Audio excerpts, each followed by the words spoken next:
कहानी की शुरुआत होती है और हम देख पाते हैं कि जो कुडो है वो बोल रहा होता है कि कुजिराई, तुम्हें पता है मैंने कुजिराई को मारा है। अगर ऐसा तुम्हें पता चलता तो तुम कैसा रिएक्ट करती? तभी कुजिराई थोड़ा सा घबरा जाती है और बोलती है मुझे समझ नहीं आ रहा है कि मैं क्या रिएक्ट करती। इससे जो कुडो है वो थोड़ा नाखुश सा दिखता है। उसके बाद वो मजाक करता है और बोलता है अरे मैंने तो मजाक किया, चलो घर चलता है। दूसरी तरफ हम देखते हैं कि जो कुजिरा है वो ये बात योमी को बताती है। तो योमी बोलती है कि अरे वो कुजिराई को मार चुका है, मतलब इसका मतलब ये है कि हो सकता है वही उसका खूनी हो। तभी कुजिराई बोलती है मुझे नहीं लगता ऐसा होगा। तभी योमी बोलती है कि इस कोनूल में हर सिक्के के दो पहलू होते हैं, पता नहीं क्या होगा। दूसरी तरफ हम देखते हैं कि वो लोग बातें करते हैं। उसके बाद कुजिराई अपने घर जा रही होती है, जिसमें वो बीच बीच में कुडो के बारे में ही सोच रही होती है। अगली सुबह हम देखते हैं कि कुजिराई की आंख खुलती है और आंख खुलने के साथ साथ ही वो ये देखती है कि वहां पर पुरानी कुजिराई की एक डायरी है जिसमें लिखा हुआ है एक कहानी। तो जैसे ही जो कुजिरा है उस किताब को पढ़ती है तो उसमें पता चलता है कि एक अजनबी है जो कि उसके पास आया। उसके चेहरे पर बहुत खतरनाक मुस्कान थी और धीरे धीरे करके वो मेरे गर्दन को पकड़ा। ऐसा वो पढ़ ही रही होती है तभी उसके फोन में नोटिफिकेशन आता है, जिसके कारण वो घबरा जाती है और उसके बाद उस फोन को उठाती है। तो इसमें पता चलता है कि योमी ने मैसेज किया है। फिर जब वो अपनी वही किताब को रखने वाली होती है तभी वो कुछ चमकीली सी चीज देखती है और उस चमकीली सी चीज को जब बाहर निकाला जाता है तो वो एक गोल्ड डायमंड रिंग रहती है, वैसा ही कुछ। और इसके बारे में वो देखकर हैरान रहती है। दूसरी तरफ हम देख पाते हैं कि कुडो और कुजिराई अपने ऑफिस में आता है, लेकिन वो काफी ज्यादा ही नींद भरी आंखें रहती है उनकी, क्योंकि वो शायद कल सोए नहीं थे और यही बारे में वो लोग काम करते हुए एक दूसरे से बातचीत कर रहे होते हैं।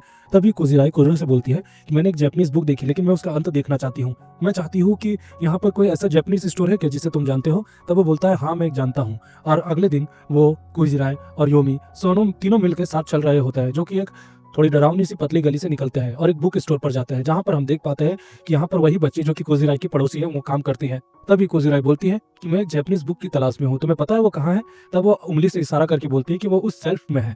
तो फिर जो कुजिराई है वो वहीं पर जा रही होती है। उसे वो किताब तो मिल जाती है लेकिन वो जापानीज में होती है, जिसके कारण उसे ये पढ़ने में थोड़ी दिक्कत हो रही होती है। तभी जो कुडो है वो बोलता है कि अरे ये किताब, इसकी कहानी मुझे थोड़ी थोड़ी पता है। असल में एंडिंग में ये होता है कि तभी कुजिराई उसके मुंह को बंद कर देती है और बोलती है नहीं नहीं मैं ये अपने से पढ़ना चाहती हूँ। तब वो बोलता है अरे, जो ये बातें जो होती योमी देख लेती है और बोलती है तुम्हें से कोई प्रॉब्लम है क्या? तभी कुडो घबरा कर बोलता है नहीं कोई प्रॉब्लम नहीं है। दूसरी तरफ हम देख पाते हैं कि कुजिराई और जो योमी है वो लोग रेस्टोरेंट में खाना खा रहे होते हैं। तभी जो योमी है वो बोलती है कि कुजिराई तुम आखिर पुरानी कुजिराई को जानने के पीछे इतना उतावली क्यों हो? तब वो बताती है मैं इसीलिए उसे जानना चाहती हूँ क्योंकि उसमें मेरा भी अतीत छुपा हुआ है और मैं भी ये चीज अगर पता लगा पाई तो मैं और अच्छे से उसको जान पाऊंगी। दूसरी तरफ हम देख पाते हैं कि डॉक्टर हेबुनोम और मियोकी एक जगह पर रहता है। तो जो मियोकी है वो बोलता है कि उम्मीद है कि आपका दिन अच्छा हो और तुम अच्छे से उस शो में परफॉर्म कर पाओ।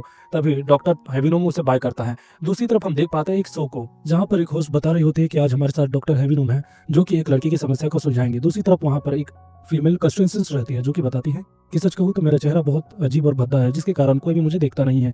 तब डॉक्टर हेबिनोम बोलते हैं कि आप जैसे हैं आप वैसे ही काफी अच्छे हैं। हालांकि अगर मैं कुछ बदलाव करता तो आपकी आईलिड को बड़ा करता, आपके फेस को थोड़ा सा छोटा करता, नाक में निखार करता, और ऐसा वो कंप्यूटर में टाइप करके उसे एक फाइनल आउटपुट देखता है जो कि काफी अच्छा रहता है। तभी वो बोलती है कि मेरे एक्सप्रेशंस को क्या आप चेंज कर सकते हैं? तब वो बोलता है कि आपको कुत्ते पसंद है।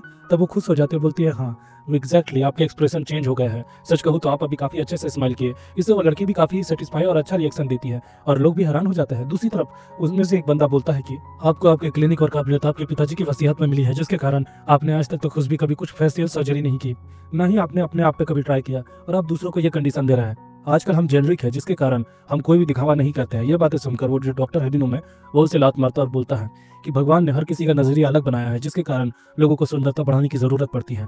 और उसके बाद एक कमर्शियल ब्रेक होता है जिसमें ग्वेन बोलता है कि क्या ये सच में काफी ज्यादा फ्रेंडलियर है कि मैंने अभी जो देखा वो गलत था। हम देखते हैं कि वही तीनों खाना खा रहे होते हैं और डॉक्टर हेबिनोम की वीडियोस को देख रहे होते हैं, यानी उनके टीवी चैनल में उनको देख रहे होते हैं। तभी वहाँ पर एक ओल्ड लेडी आती है और बोलती है कि मुझे एक पुराने फिल्म का टिकट मिला है जो कि मैं तुम दोनों को देना चाहती हूँ, तुम दोनों इसे देखो। तभी जो कुजिराई रहती है वो बोलती है कि क्या तुम आओगी योमी? तब वो मना कर देती है और फिर हम योमी का एक घबराया हुआ और दुखी चेहरा देख पाते हैं। दूसरी तरफ हम देख पाते हैं कि कुजिराई मूवी देख लेती है और मूवी देखने के बाद उस मूवी के बारे में योमी को बता रही होती है। तभी योमी एक कपड़ा ड्रेस करती है, यानी सिलेक्ट करती है, और उसके बाद जो कुजिरा है वो बोलती है बिल्कुल वैसा ही कपड़ा था जो मूवी में दिखाया गया है। तभी योमी थोड़ा घबरा कर बोलती है ये सच नहीं है, एक समय पे तो कुजिरा तुम पुरानी कुजिराई की पास्ट को जानने की कोशिश कर रही थी, तुम काफी लकी हो कि तुम्हारा कोई पास्ट है नहीं जिसके कारण तुम्हें घुट घुट के नहीं जीना पड़ता है।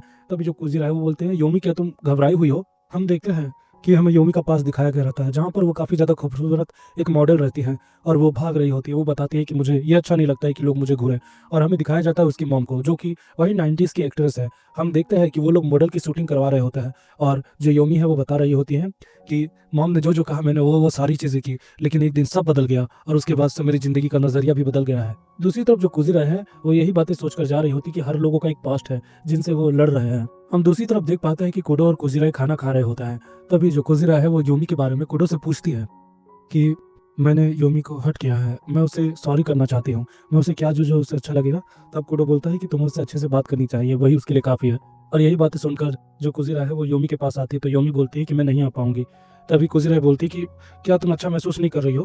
तभी योमी का हम वही वाला लुक देख पाते हैं जो हमें पास्ट में दिखाया था। तो योमी पूछती है कुजिरा से कि ये बताओ कि तुम मेरे बारे में क्या सोचती हो। तभी कुजिरा बोलती है कि जहाँ तक मेरी दोस्त योमी की बात है, वो काफ़ी ज़्यादा कॉन्फिडेंस रहती है, वो काफ़ी ज़्यादा खुशी में रहती है, और सच कहूँ तो वो अपनी टेंशन को अपने दिमाग में हावी आने नहीं देती हैं।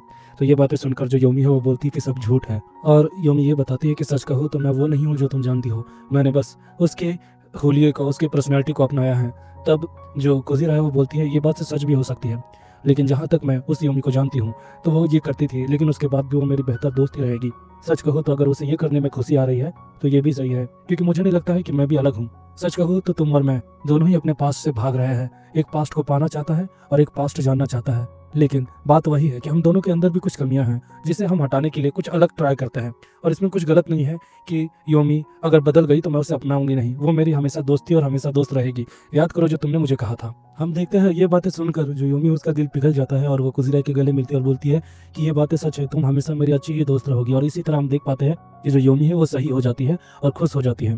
दूसरी तरफ हम देख पाते हैं डॉक्टर हेबिनुमो को, जो कि अपना शो खत्म करके घर आ रहे होता है। तभी उन्हें एक फोन आता है और एक आदमी बोलता है कि शो में जो हुआ उसके बारे में मुझे तुमसे बातें करनी है, तुम मेरे घर पास आओ।